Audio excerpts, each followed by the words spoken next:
Let's shed light on this very sensitive conversation that is usually spoken in harsh tones, but we are changing that today. Yes, we are speaking about it, and we're going to be loud about it. Maybe we can just begin by setting base and getting to understand what exactly we mean when we talk about sexual gender-based violence. Thank you so much, Vivian. I'd like to thank you for giving us this opportunity as KUTRH.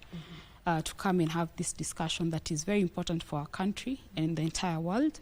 So I'll start with gender-based violence. Yeah. Gender-based violence is violence or based on gender, okay? It can be male, female, yeah?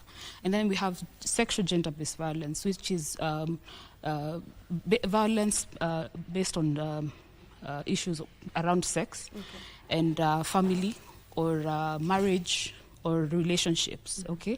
Or even people who you don't know, okay? That's what gender-based violence is. But it's not just about sex, but there are other things that can happen as well.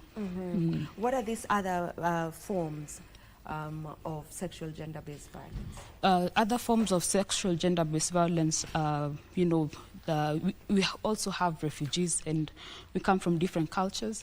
So things like female genital mutilation, that is done for women.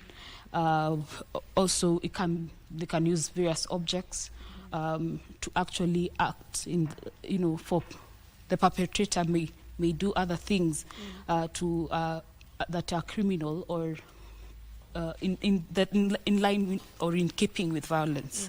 Yes. All right. So today we're calling this in our conversation, rather, we are calling it the shadow pandemic. Why are we calling it a shadow pandemic? So Vivian, you know, a shadow is seen to the person who's very close to the shadow, right? So sexual gender-based violence or even gender-based violence has a lot of stigma in community, in families, or even in an organization. It can happen there. In refugee camps, in large communities. So it's a shadow pandemic because, you know, physical violence, we're able to see a bruise, we're able to see a broken leg, okay? We've seen it in various TV and the media about physical abuse. But now a shadow is within the family. It's something that is hidden. Unless you actually go to the family and see what is going on, then you'll understand that actually there's been violence, but we are not able to see it. Yeah, that's what I would explain it as. Yeah. Would you say it's widespread?